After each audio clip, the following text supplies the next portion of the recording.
Good afternoon, everyone. Today we'll continue our study of the book of Job with a new character as we look at chapters 32 and 33. This new character, Elihu, not sure I'm pronouncing this guy's name right, but it's the first time we're hearing from him. And scholars tell us that this was a young man, a youth who was very opinionated, who was sort of standing by watching this conversation between Job and his three friends. And so he finally seems frustrated to the point where he needs to speak. So if you look at the chapter and you look at the verses sort of starting with verse 7, he in many ways starts to defend himself as a youngster. He clearly states in the beginning of the chapter that he's kind of had it with Job and he's had it with their friends. But for them to listen to him, this is what he says in verse 7 to 10. I said, let days speak and many years teach wisdom. But it is the spirit in a man, the breath of the Almighty, that makes him understand. It is not the old or the old age that are wise, nor the aged that understand what is right. Therefore I say, listen to me. Let me also declare my opinion. So he starts out and he he's sort of, as I said, telling him that he's kind of frustrated. In verse 19, he says, behold, my heart is like wine that has no vent, like new wineskins, it is ready to burst. So you can just picture this young man standing by these four older guys, and they're arguing, and he's just sort of rocking back and forth or just wanting to jump in, never finding the exact right time until now. In verse 33, sorry, in chapter 33, I don't know why I always say those backwards.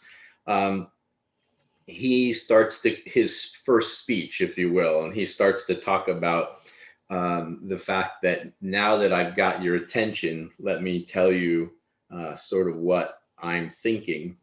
And he says in verses 8, he talks to Job and he says, surely you have spoken in my hearing, and I've heard the sound of your words.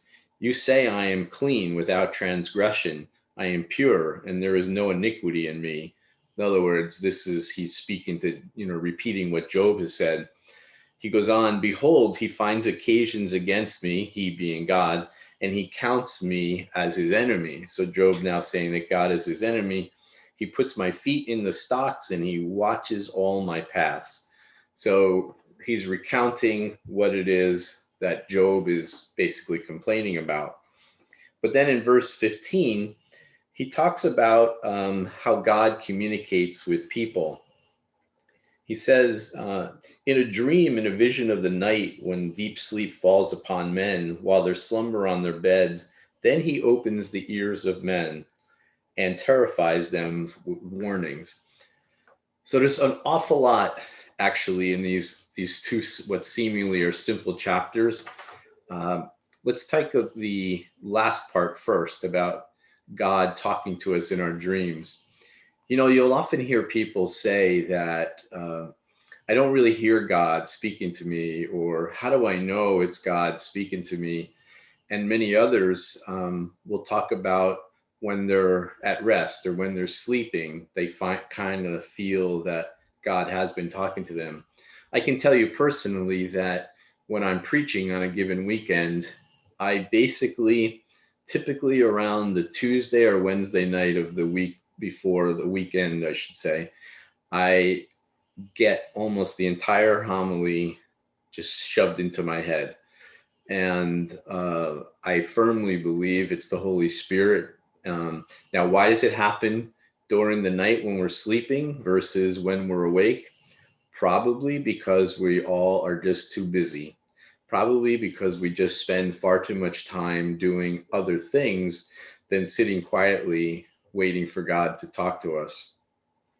If you will, when God speaks to us in our dreams, it may not be simply to sort of give us this warning, as they mentioned, but it may just be a way for him finally to be able to catch us when we're available, if you will. The second point I think I'd like to make about these two chapters is this idea that Elihu puts forward, which is, it's not only the old age people who have wisdom. And I think in our society, maybe so even more back in the time of Jesus, that, or even going further back in the time of Job here, um, maybe the youth were looked upon in a less than a good way. They weren't really seen as very valuable contributors to society. And I think we're learning, and I hope the church is learning, that we need the young people, we need new ideas, we need the youth to give us what their perspectives are and able to help us see a way forward. It doesn't mean that every time a youth speaks that they're right. They may be going against God's teachings or something like that. But at the same time, it's critical, I think, for us to pay attention, to try to understand, because it's often where we don't expect to get the insight that we find it. And if we just discount it out of hand, we will very much miss it. God tells us that he doesn't come to us in the lightning bolts, but he comes to us in the gentle breeze.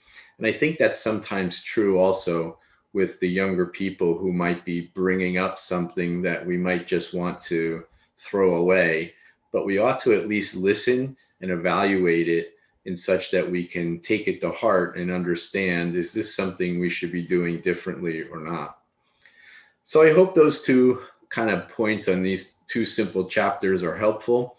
And our next recording will continue to hear from Elihu, who is basically going to go on until he basically introduces God, and then God is going to speak himself.